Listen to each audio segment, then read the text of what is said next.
Now, what do you want me to do? Tell them a bedtime story. You want me to tell them a Terry fail? Yeah. No, a fairy tale, Grandpa. A Terry fail, okay. I don't need no music, you just back up. Try not to look stupid. Don't get cheeky with me.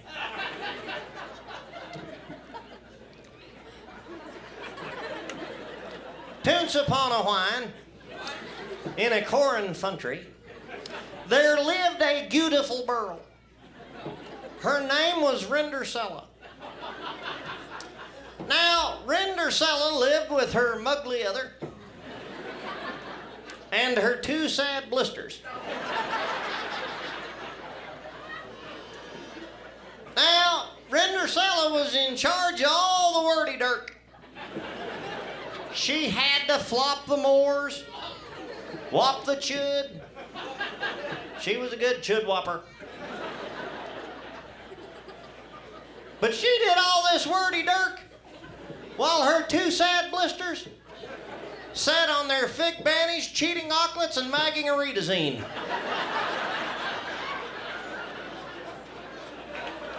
Now, in this same corn country, there lived a very pransome hince. Very pransome, he was on the cover of QG. Now, this pransome hince was going to have a bancy fall, so he invited people for riles a mound, especially the pitch reaple. Now, Rindersella's mugly other and her two sad blisters, they went out to buy some dancy fresses for the bancy fall. But Rindersella couldn't go. All she had to wear were some old ruddy dags. So she just cat down and sried. And she was kidding there, srying, when all of a sudden there was a blinding flash of light. And there appeared before her, her Gary Mudfather. Glowing like the sun and wearing a tink poo-poo.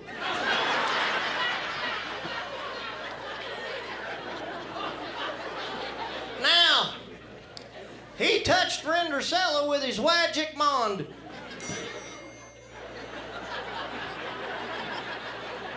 Thanks, I'll be here all week.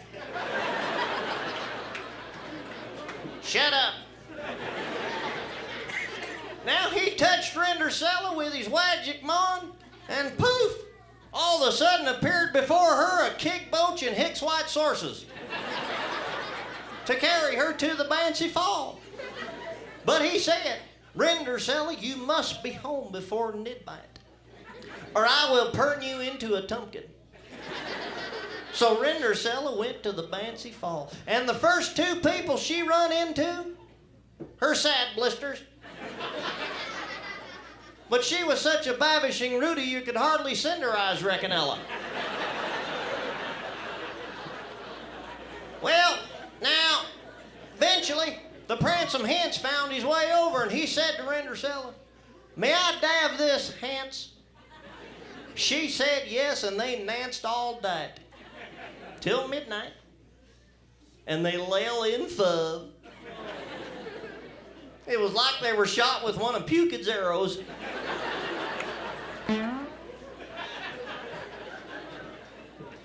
Now, when the mid-clock struck night, Rindersella in a dad mash staced down the rares.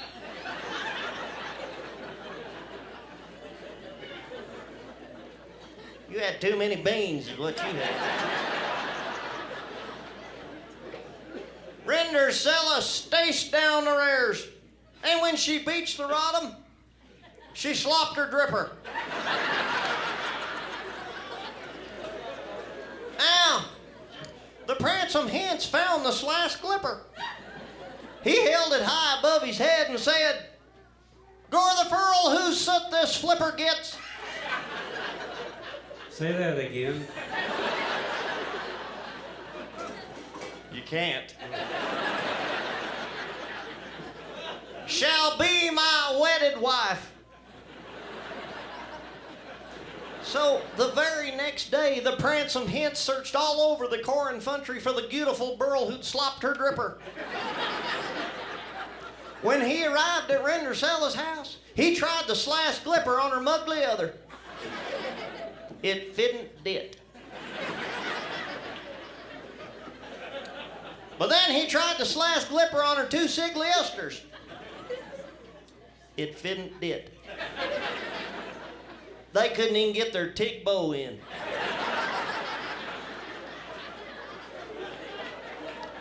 But then he tried to slice Glipper on Rendercella, and the foo...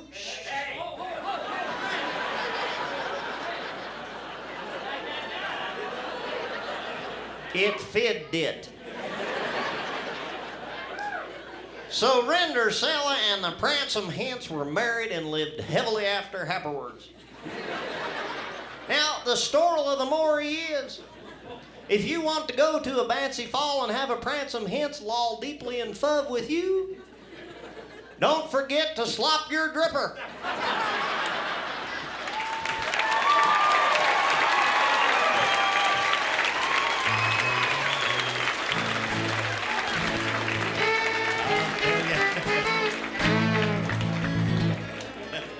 The English language will never be the same.